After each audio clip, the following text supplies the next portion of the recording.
Hi friends, good morning. ఆకాకరకాయ పుల్ల బెల్లం కర్రీ చూపిస్తాను మీకు నేను ఇవాళ. దీనికి కావాల్సిన పదార్థాలు ఆకాకరకాయలు చిన్నవైతే ఇలా కట్ చేసుకోండి, 2 బద్దల్లాగా, పెద్దవైతే 4 ఇలాగా. ఓకే ఫ్రెండ్స్, ఒక్కసారి కొంచెం ఉడకపెట్టుకోవాలి. ఇవి ఉప్పు పసుపు వేసి ఉడకపెడుతున్నాను ఫ్రెండ్స్. ఇందాక ఆకాకరకాయలు చూపించాను కదా, ఇలా బాయిల్ చేసుకున్నాను ఉప్పు పసుపు వేసి. ఉప్పు కావాలంటే చూసుకుని మళ్ళీ ఖర్చు వేసుకోవచ్చు. దానికి కావాల్సిన పదార్థాలు ఆయిల్, చింతపండు పేస్ట్, మినప్పప్పు, శనగపప్పు, జీలకర్ర, కొంచెం ఆవాలు, ఇంగువ, కరివేపాకు. ఓకే ఫ్రెండ్స్, సాల్ట్ చూసుకుని చాలకపోతే వేసుకోవచ్చు. ఇంకా బెల్లం, దీనికి కావాల్సింది బెల్లం. ఓకే ఫ్రెండ్స్, ఇదిగా బెల్లం పౌడర్ వాడుతున్నాను ఫ్రెండ్స్ నేను. మీ ఇష్టం, మీకు ఏది బెల్లం ముక్క వేసుకోవచ్చు. ఇందులో ఇప్పుడు ఆయిల్ వేసుకుందాం.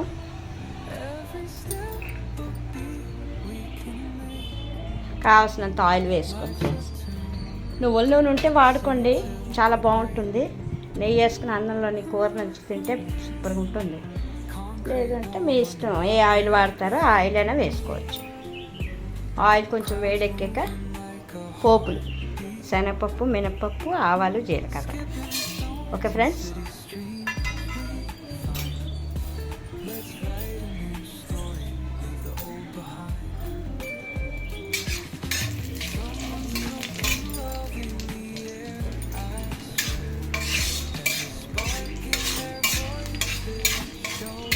ఆకాకరకాయ కాకరకాయ 2 ఈ పుల్ల బెల్లం ఇలాగే చేసుకోవచ్చు, సేమ్.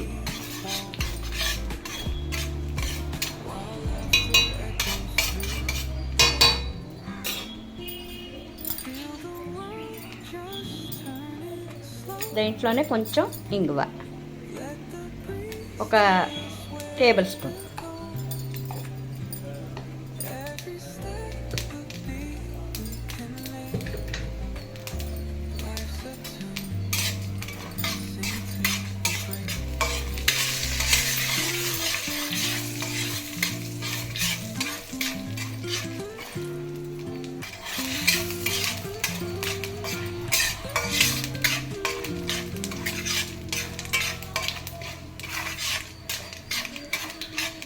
పోపు వేగిపోయింది ఫ్రెండ్స్. ఇప్పుడేమో కరివేపాకు కొంచెం,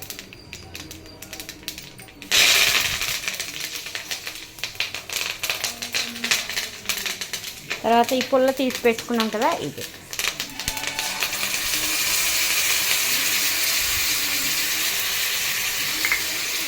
తర్వాత మనకు కావాల్సినంత బెల్లం.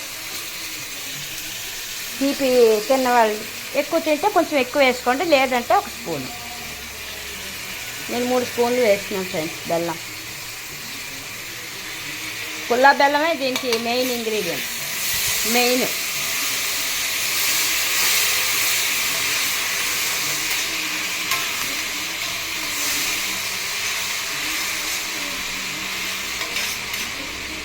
అంతే ఫ్రెండ్స్. ఇప్పుడు ఈ ఆకాకరకాయలు ఉడకపెట్టుకున్నాం కదా, ఇవి వేసేయడమే. ఉప్పు పసుపు వేసి ఉడకపెట్టుకున్నాం. వాటర్ ఉన్నా పర్వాలేదు, కొంచెం వాటర్తో కర్రీ దగ్గరికి అయిపోతుంది.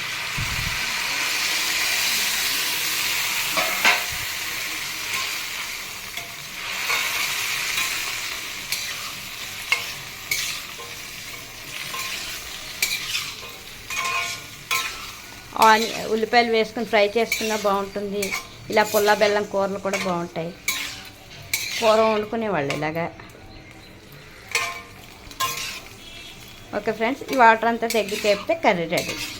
అంతే, సింపుల్ అండ్ ఈజీ, టేస్టీ, ఆరోగ్యానికి కూడా చాలా మంచిది.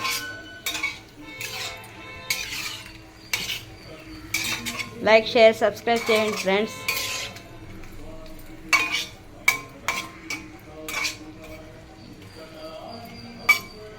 అంతే, కూర అయిపోతే దగ్గరికి ఉడికిపోతే అయిపోయింది. Okay friends, thank you. Curry ready. Tata.